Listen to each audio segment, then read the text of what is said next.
Et bonjour à tous et bienvenue sur la chaîne Jeux Délire. Aujourd'hui, je suis à Vichy avec Frédéric de Topla.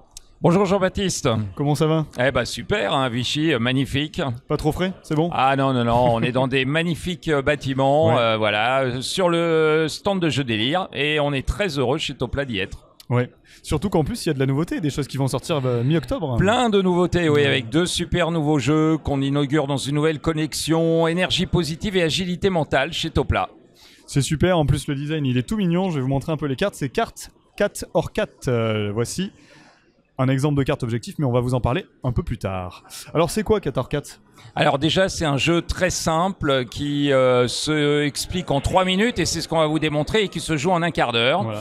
C'est pour tous les publics, donc de 7 à 99 ans et au-delà d'ailleurs. Hein, si on est centenaire, on peut parfaitement jouer à 4x4. Donc le thème est très simple, ce sont les chats, tout le monde aime les chats. Ouais, voilà. Et effectivement, ce que tu as montré, ce sont des cartes objectifs. Tiens, je te laisse peut-être montrer. Ouais, donc on a en fait, différentes valeurs, hein, chaque c'est joueur, c'est un jeu qui se joue à 2 joueurs. Chaque joueur a une série de cartes objectifs, c'est celle que tu es en train de montrer Jean-Baptiste, qui vont de 3 à 9.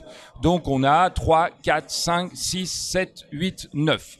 Un objectif, c'est quoi? Ça veut dire qu'on va devoir atteindre le chiffre qui est indiqué par cette carte. Si je choisis l'objectif 9, ça veut dire que je veux atteindre le chiffre 9. Comment je vais atteindre le chiffre 9?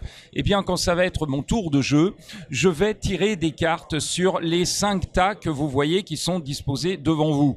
Ces 5 tas de 8 cartes chacun ont une face A, qui est celle qu'on voit, qui représente des chats. Sur ces faces, il y a des chats qui sont entièrement représentés et puis on voit apparaître aussi des chats seulement en partie. Ils sont en partie cachés. Donc là, juste des pattes de chat. Donc sur cette carte que tu montres, eh bien, au dos de cette carte, il y aura un chiffre. Eh bien, ce chiffre va soit pouvoir compter uniquement les chats qu'on voit en entier, ici 1, soit également les chats cachés. Et dans ce cas-là, ça veut dire un chat en entier plus un chat caché, ça fait 2. Alors on retourne la carte et on va voir qu'est-ce qu'elle porte. 1 ou 2? Alors bon, nous on va pas faire les paris parce qu'on sait. Nous on voit. Et en fait c'était 1. Eh ben c'était 1. Voilà, c'est ce qui va faire tout le sel du jeu en fait, vraiment. Exactement. Littéralement. Alors il y a des cartes, tu peux peut-être montrer avec beaucoup plus de chats. Oui bien sûr, là par exemple il y a 3 chats. 3 chats plus un caché. Donc ça pourrait être 3 ou 4. Et en fait, c'était 4. C'est le 4 cette fois-ci. Donc on a vu, ça pouvait être effectivement avec plus de chats. Oui. Alors, le principe, c'est que dès que j'ai choisi mon objectif, je vais pouvoir tirer sur un seul des tas ou sur plusieurs tas, des cartes successivement jusqu'à ce que j'atteigne le chiffre de mon objectif. C'est bien ça. Dès que je le dépasse, si je l'atteins, j'ai gagné mon objectif et on va voir à ce moment-là, je garde sur la table mon objectif et le but évidemment est d'avoir le plus de points possible. Dès que je dépasse l'objectif, j'arrête de tirer les cartes, si je l'atteins aussi évidemment, et si je le dépasse, j'ai perdu. Par contre, une fois qu'on a compris cette règle simple, on a 2 jackpots, 2 jokers dans son jeu. Et c'est ça évidemment aussi qui va apporter le poivre ou le sel. C'est là où on va voir la personne qui maîtrise le jeu ou pas. Là moi je me suis fait rouster parce qu'il a réussi justement à gérer ces 2 jokers, la partie d'essai là. Alors effectivement c'est des game changers, hein, c'est clair, c'est 2 jokers. Donc le but c'est évidemment en fin de partie, c'est d'avoir le plus de points possible. La fin de partie c'est quand on a réalisé tous ces objectifs. C'est bien ça. Alors il y a certains, on va les avoir gagnés et donc on aura gagné les points des objectifs. Ceux qu'on aura perdus, ça part en défausse. Alors, les 2 jokers, c'est quoi? Premièrement, c'est ce qu'on appelle l'attaque de chat. Alors, l'attaque de chat, c'est quoi? Eh bien, admettons, mon cher Jean-Baptiste, que toi, tu as déjà réalisé ton objectif 5. C'est bien ça. C'est à mon tour de jouer. Moi, je ne l'avais pas encore proposé. Donc là, tu joues ton objectif 5. Je décide de jouer l'objectif 5 et au moment où je pose ma carte objectif sur la table, je vais dire attaque de chat. Ça veut dire quoi? Eh bien, ça veut dire que si je gagne, c'est-à-dire que j'arrive à tirer juste les cartes sur ces tas de cartes qui m'amènent à 5, non seulement je remporte mon objectif, mais je vais te piquer le tien que tu avais déjà réalisé pour le mettre dans mon jeu. Ça veut dire que ça va me faire 10 points. Ouais, et je t'aurais piqué ton objectif. Hein, c'est sur ça que tu as gagné. Hein. Voilà, ça c'est l'attaque de chat. Tu as le droit à une fois par partie. Une fois, c'est tout.